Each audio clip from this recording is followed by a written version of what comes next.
Now, the first region I'm going to tell you about is Istria. And this is in the northwest corner, as I have mentioned before. There's the Istrian Peninsula, and there's an area to the east of Istria called Kvarner, but most people refer to the whole area as Istria, okay?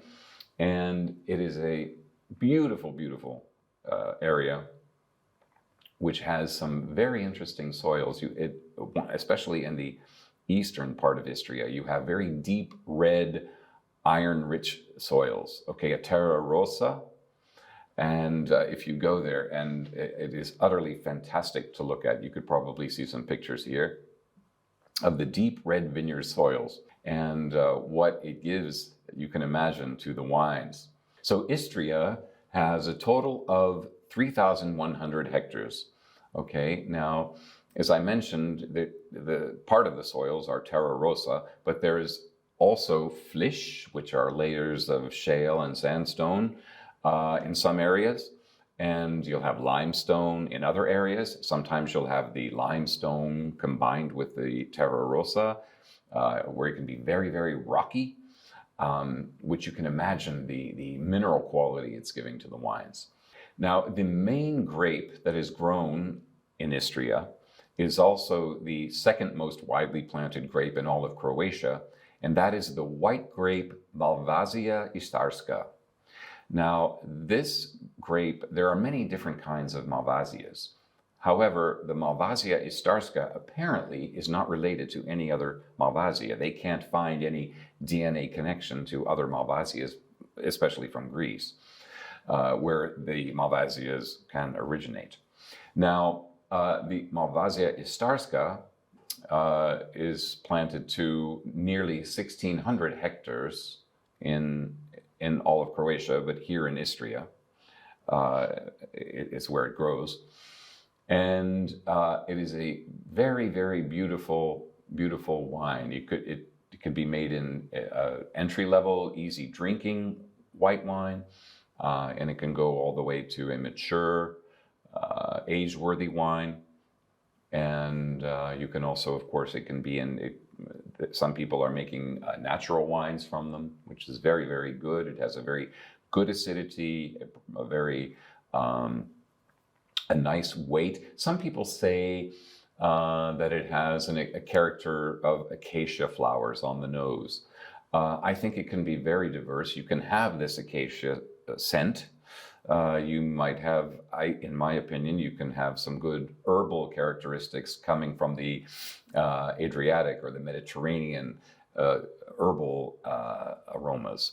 Okay, I mean, after all, it is right off the Adriatic, so the Mediterranean characteristic is there. When you go, you see rosemary and lavender all over.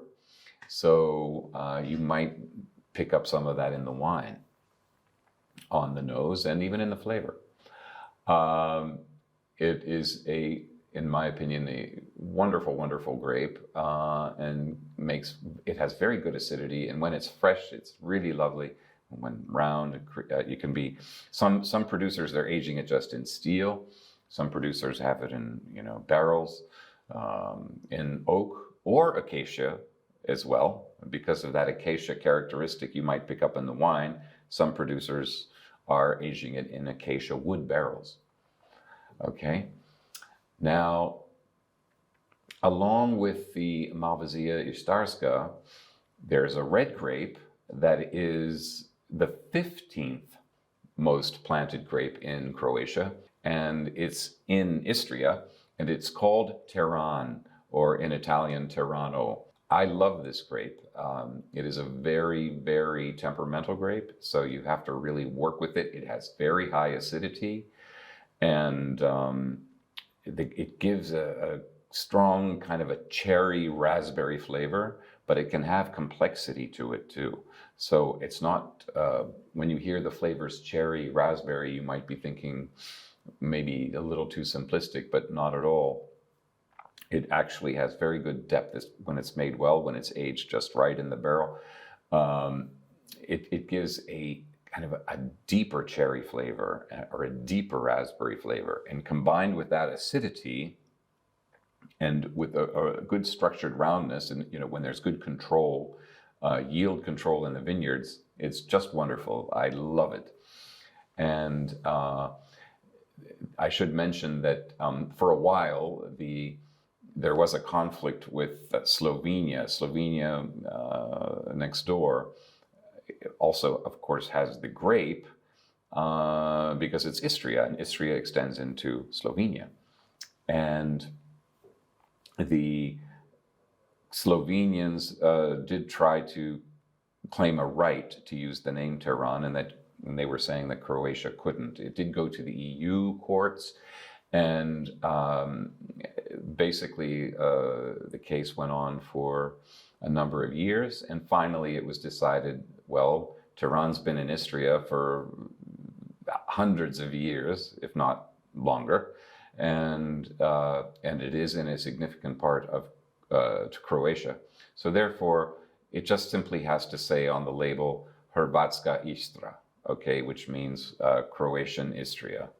And therefore, it explains where the Tehran from Croatia is coming from. Okay, so thank goodness. The thing to keep in mind, though, is there are only 234 hectares of this grape and available in Istria. And so it's not very abundant in the bottle. So the thing is, you'll probably have an easier time tasting it there directly in Istria, but they are very proud of it, and they like it to be exported when possible. So this would be maybe to some nicer restaurants abroad. So, and I do encourage you to try to taste Tehran. Now, some of the top producers in Istria are Matoshevic, Kozlovic, Karonica, Fakin, Benvenuti. There are many, and they are all, most of them are making, I think every producer is making a Malvasia Istarska, and many of them are making Tehran. Now, it's good to know that there are in Istria other grape varieties that are interesting. Now, of course, they have the international grapes, okay, like Cabernet Sauvignon and Merlot. Now, I would like to make this point about the Merlot. I personally never get excited about Merlot, but here in this region of Istria, and this can even start up north from Slovenia, like the Vipava Valley, and going down through the coast into Istria, Croatian Istria, the Merlots have such a beautiful, beautiful expression. They're more fresh, they're fresher, they're more minerally, they're more vibrant and clean and straight. They're not as broad as you would find them in other countries. I mean, almost every country can plant a Merlot. But here they're particularly fresh, and they really stand out. I have to say that if one area won me over for a Merlot, it's this area, Istria. So keep that in mind. Also, I have tasted some nice Cabernet Sauvignons. And also there is Refosk, which is a Refosco in Italy. And you have it in Slovenia as well, the Refosk. It's also a nice, very acidic wine, but good, deep red flavors. And the wines are definitely worth trying. I mean, sometimes it can be confusing. Some people might confuse a Tehran for a Refosk and vice versa. But you will notice there are fine differences between the two. But they both have that fruit-forward kind of a character with very, very good acidity. Okay, the Refosk can have some very vibrant, high acidity.